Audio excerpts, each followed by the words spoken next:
ever been riding your bike and all of a sudden you see the hill coming? It starts getting harder and harder and then you lose all power. Stay tuned, I'm going to tell you how to avoid that.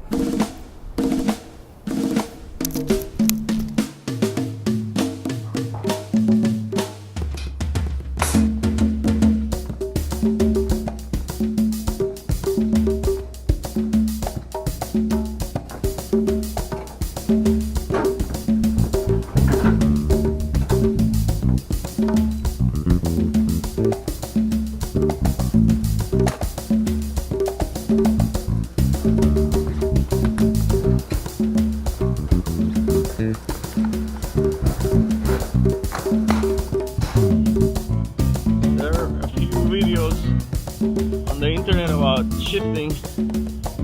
If you need a more scientific approach, watch some of those. I am gonna go for the practical aspect.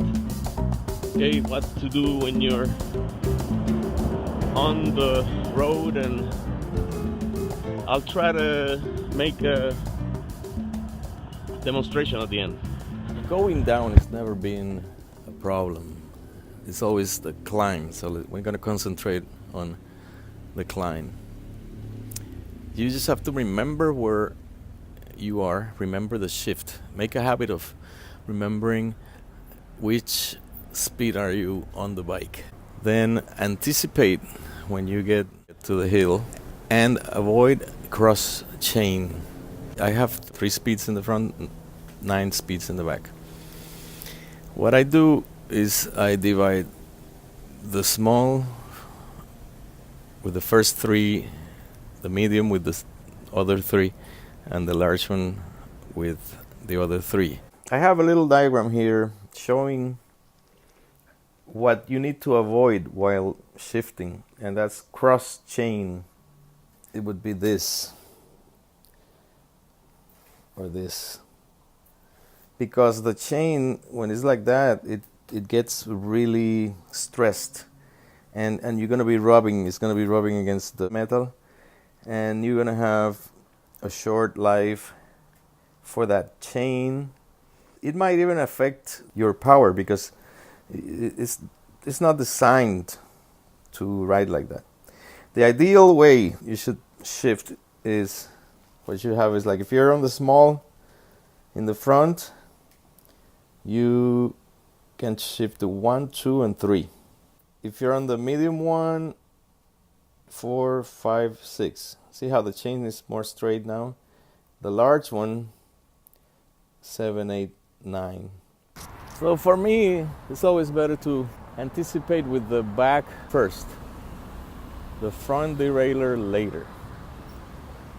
You just go to the area that you think you're gonna need, and then once you're already, let's say you're gonna go, you know that it's a steep hill, you're gonna go to the small in the front, go to 3 on the back, or at least 4.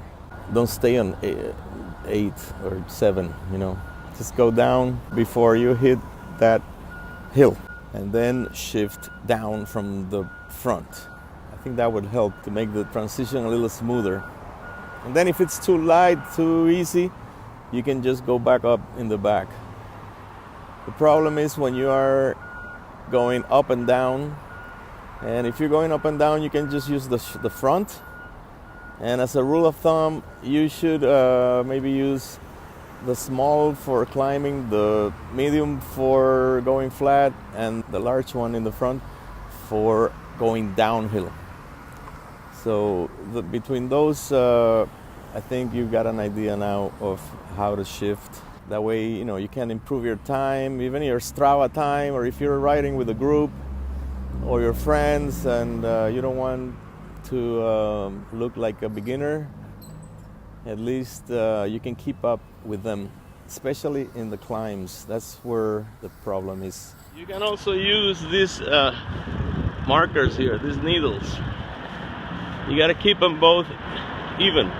So, safe riding. Thank you for watching, and remember my music. I'm using original music now because even when I use my music from City Baby, they are claiming it, and every time I get a message from YouTube saying that I cannot monetize. So I'm gonna keep it simple, but I'm gonna write some original music for every video from now on. So, because I don't like the generic music. Take care, and I'll see you around. I'll see you around the hills of LA.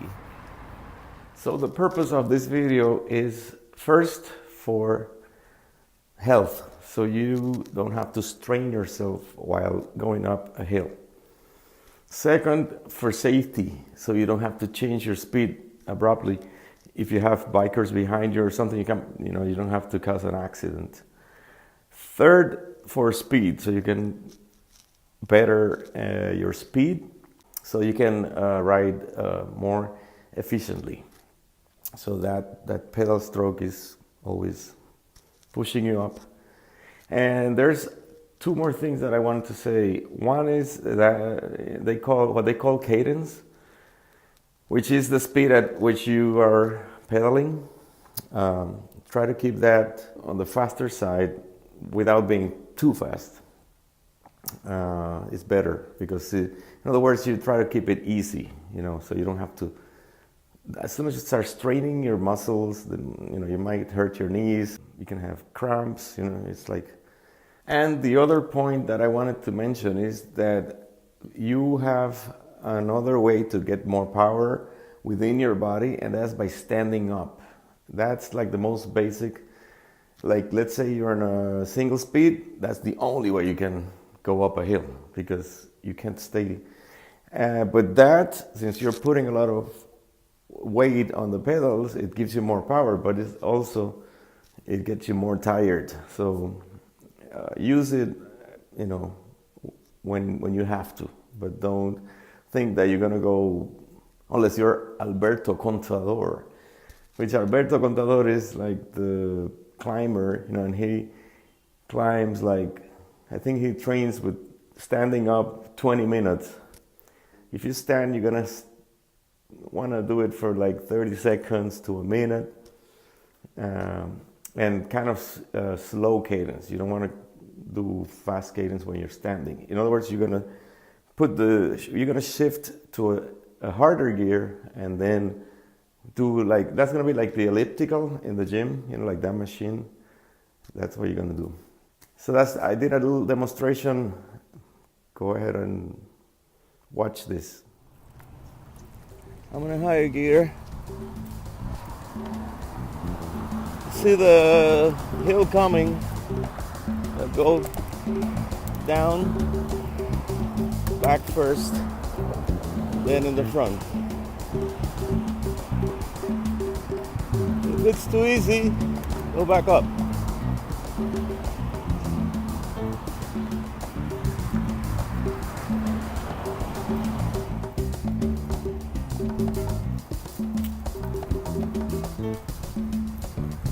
Then as you get into the hill, you can either go back down if you need to. If you're too tired, or it's too steep.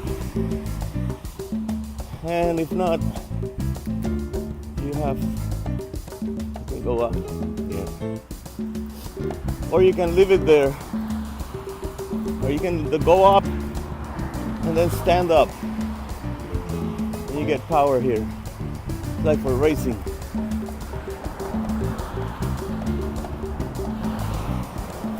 When you hit the flat again, first on the back, go up, then you go up in the front.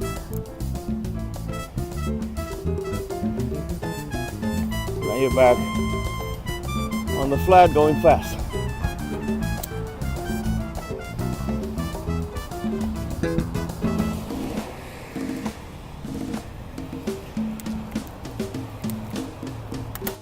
See you next time.